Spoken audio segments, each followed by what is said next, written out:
Prince ने ऐसी चाल चली कि अमीराती फौज को मैदान छोड़कर भागना पड़ा।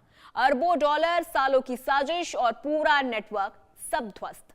अब सवाल यह है कि क्या मिडिल ईस्ट में ताकत का संतुलन बदल गया है? तो ये बड़ा सवाल यहां पर उठ रहा है। और जिस तरह से चीजें अब अरब में ध्वस्त होती चली जा रही हैं, यमन में वो चीजें अब डराने वाली हैं। यमन में सऊदी अरब और संयुक्त अरब अमीरात के बीच टकराव अब निर्णायक मोड़ पर पहुंच गया है। ताजा सैन्य घटनाक्रम में सऊदी अरब के सामने यूएई पूरी तरह से कमजोर पड़ता दिखा है।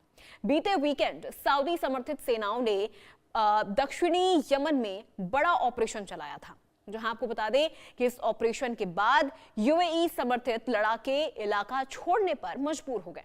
सऊदी समर्थित गुटों ने कई रणनीतिक क्षेत्रों पर दोबारा कब्जा कर लिया। ये वही इलाके हैं जहां पिछले 10 वर्षों से यूएई का प्रभाव बना हुआ था।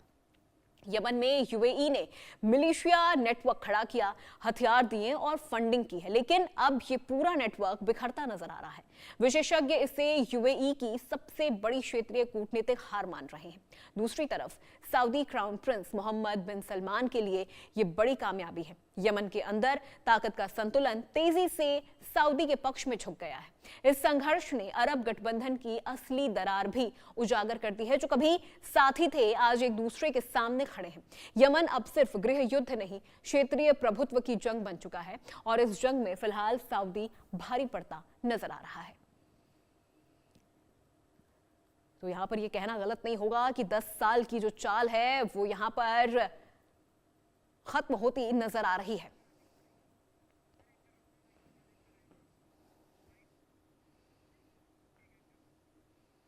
और अब आपको बताते हैं और समझाते हैं कि यमन की लड़ाई में आखिर क्या बदला है। यूएई समर्थित गुटों की हार हुई है। ग्राफिक्स के जरिए आप इन चीजों को विस्तार से समझ पाएंगे। यूएई समर्थित गुटों की हार हुई है। सऊदी समर्थित सेनाओं का जो दबदबा है वो बढ़ चुका है। दक्षिणी इलाकों पर भी अब यहां पर अगर देखा जाए तो नियंत्रण बदल चुका है। दक्षिणी इलाकों पर भी नियंत्रण बदला है। इसके अलावा इस पूरी लड़ाई में और क्या कुछ बदलाव हुए हैं। यूएई सैनिकों की जो वापसी है वो यहां पर हुई है। इसके अलावा जो गठबंधन है उसमें भी खुलकर अब टकराव सामने आ चुका है। जो टकराव है वो गठबंधन का खुल चुका है यहां पर। इसके अलावा और भी बदलाव यहां पर हुए हैं। जो सबसे बड़ा बदलाव है, क्षेत्रीय संतुलन में बदलाव।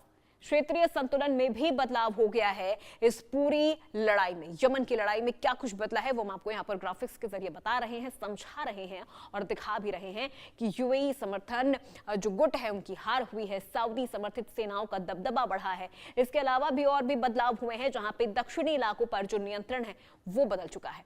तो इस पूरी लड़ाई में बदलाव भी काफी सारे हुए हैं। यूएई सैनिकों की वापसी हुई है। अब आप आगे बात करते हैं कि 2015 में सऊदी अरब और यूएई ने मिलकर हुतियों के खिलाफ गठबंधन बनाया था, जहां पे मकसद था यमन की राजधानी सना और उत्तर के इलाकों पर फिर से नियंत्रण पाना। यूएई ने इस दौरान दक्षिणी यमन में अपना अलग नेटवर्क खड़ा करना शुरू कर दिया था। सदर्न ट्रांजिशनल काउंसिल यानी एसटीसी को खुला समर्थन दिया गया। धीरे धीरे यही एसटीसी सऊदी के लिए सिरदर्द बन गया। पिछले महीने एसटीसी ने कई इलाकों पर कब्जा कर लिया, जिससे सऊदी नाराज हो गया। इसके बाद सऊदी ने सैन्य कार्रवाई तेज कर दी। सऊदी समर्थित सेनाओं ने एसटीसी से ज्यादातर इलाके वापस छीन लिए। एसटीसी के भीतर भी फूट साफ दिखाई देने लगी। इसके नेताओं का पलायन इस बात का संकेत है कि यूएई का जो नियंत्रण है वो कमजोर पड़ा है। एक समय जो गुट यूएई के इशारे पर चलता था अब बिखर चुका है। सऊदी की रणनीति ने यूएई के पूरे गेम प्लान को ध्वस्त कर दिया है। यमन में 10 साल की मेहनत कुछ ही दिनों में खत्म होती चली गई। ये यूएई की रणनीतिक नाकामी मानी जा रही है और सऊदी की क्षेत्रीय ताकत का बड़ा प्रदर्शन भी है। तो इतने सालों की जो रणनीतिक ताकतें थी यूएई की, वो खत्म होती हुई नजर आ रही है। आखिर यूएई का यमन सपना क्यों टूटा, वो भी मैं आपको अब यहाँ पर ग्राफिक्स के जरिए बता रहे हैं। एसटीसी जिसका अभी हम जिक्र कर रहे थे, उस पर नियंत्रण कमजोर पड़ा है। सऊदी की सीधी सैन्य कार्रवाई भी इस पूरे टूटे हुए सपने की एक बड़ी वजह है। इसके अलावा अंतर्राष्ट्रीय दबाव की आशंका भी एक बड़ी वजह मानी जा रही है। गुटों के अंदर आपसी फूट भी एक बड़ी वजह है और अंतर्राष्ट्रीय दबाव की जो आशंका है वो भी यहां पर एक बड़ी वजह इसके लिए मानी जा रही है। आर्थिक नुकसान का भी डर है और इसी वजह से यूएई का जो यमन सपना है वो टूट गया है। रणनीति की असफलता उजागर हो गई है। तो ग्राफिक्स के जरिए ये भी जानकारी हम आपको दे रहे हैं कि आखिर वो कौन कौन सी वजह है जिसकी वजह से यमन का ये सपना टूट चुका है। यूएई का जो यमन सपना है वो टूट गया है।